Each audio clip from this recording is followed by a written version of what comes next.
वसई की पुलिस ने आज एक ऐसी आपराधिक गुत्थी को सुलझाने में कामयाबी हासिल की है जिसे सुनने के बाद आपके होश उड़ जाएंगे।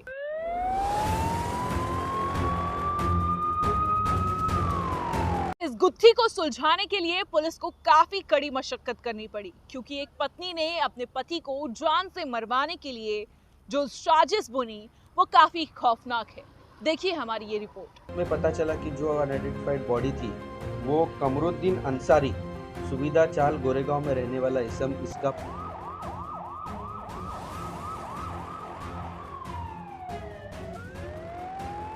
इस गुत्थी को सुलझाने के लिए बालियो पुलिस की अपराध शाखा के सामने एक बड़ी चुनौती थी, क्योंकि अपराधी ने सबूतों को नष्ट करने के लिए अपने शातिराना दिमाग का इस्तेमाल किया था।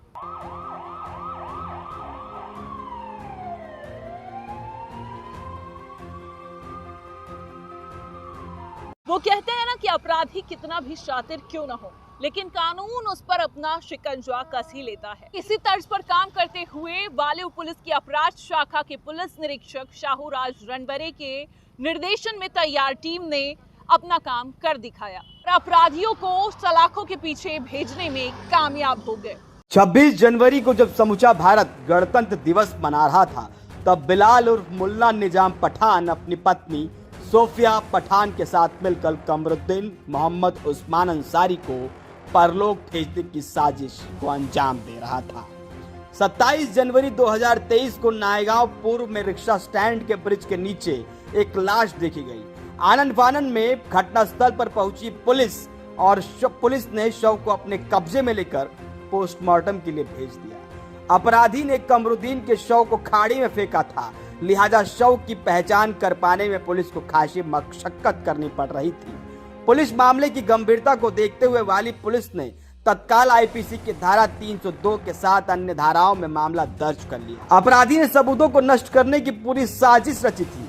इसी के चलते अपराधी बिलाल ने शव को खाड़ी में फेंका था, लेकिन पोस्टमार्टम रिपोर्ट में जब खुलासा हुआ कि शव को पहले धारदार हथियार से गले व सर पर वार किया गया, उसके बाद उसे खाड़ी में फेंक दिया गया। शरीर चूंकि फूल चुका था, ऐसे में वालियो अपराध शाखा के सामने शव की पहचान कर पाना मुश्किल था। ऐसे में जाबाज अपराध शाखा के पुलिस निरीक्षक शाहूराज रणवरे ने पहले तो कई टीमों का गठन किया, फिर मुंबई, ठाणे व नवी मुंबई के थानों में मिसिंग का मामला पता लगाना शुरू कर दिया। मिसिंग यानी लापता कोई मामला दर्ज है क्या, इसका पता लगाना शुरू कर दिया। तभी आशा की एक किरण जगी और एक लापता का मामला दर्ज मिला।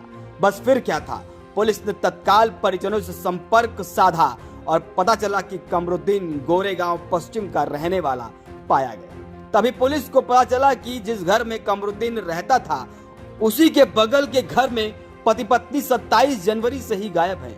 पुलिस का शक और गहराया तो पूछताछ में पता चला कि अपराधी बिलाल अपनी पत्नी सोफिया के साथ गुजरात के वापी में छिपा था। स्थानीय पुलिस ने तत्काल गुजरात के लिए टीमों का गठन कर वहां भेज दिया और बिलाल व सोफिया को वापी से धर दबोचा गया। इसके बाद एक खौफनाक सच सामने आया, जिसको सुनने के बाद आपके रोंगटे खड़े हो जाएंगे। पूछताछ में अपराधियों ने बताया कि उन्होंने इस समुचे खौफनाक घटना को कमरुद्दीन की पत्नी के कहने पर ही किया था, जिसमें उन्होंने 1 लाख रुपए देने की बात भी की थी। प्राप्त जानकारी के अनुसार 20,000 एडवांस भी दे दिए गए थे और पैसे की जरूरत को ध्यान में रखते हुए कमरुद्दीन की पत्नी ने सोफिया और बिलाल का इस्तेमाल कर अपने पति को मौत के घाट उतारने का पूरी साजिश को अंजाम देने के लिए लोगों को चुना। तो ये थी इस पूरे घटना की खौफनाक हकीकत। एक पत्नी ने कैसे अपने पति को मारने के लिए सुपारी दी। आइए जानते हैं इस पूरी खौफनाक घटना पर खुलासा करते हुए अपराध शाखा के पुलिस उपायुक्त अविनाश अंबूरे ने क्या कुछ जानकारी दी है।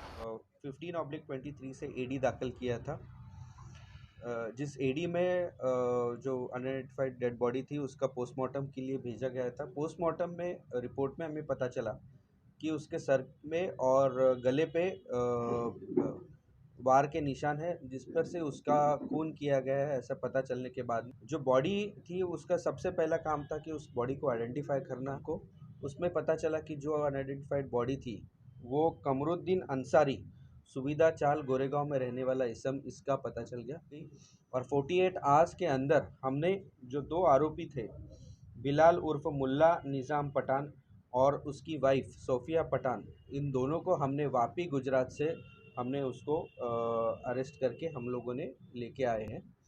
और तीसरी जो इसमें एक्यूज़्ड है, जो उसकी जो मयत है, उसकी वाइफ आशिया अंसारी, इसको भी हमने अरेस्ट किया है, वाली पुलिस स्टेशन ने अरेस्ट किया है। अभी इंट्रोगेशन में पता चलेगा कि इसके पीछे क्या वजह थी और जो भी था। अभी इनकी पुलिस कस्टडी लेके आरोपियों की हमें पता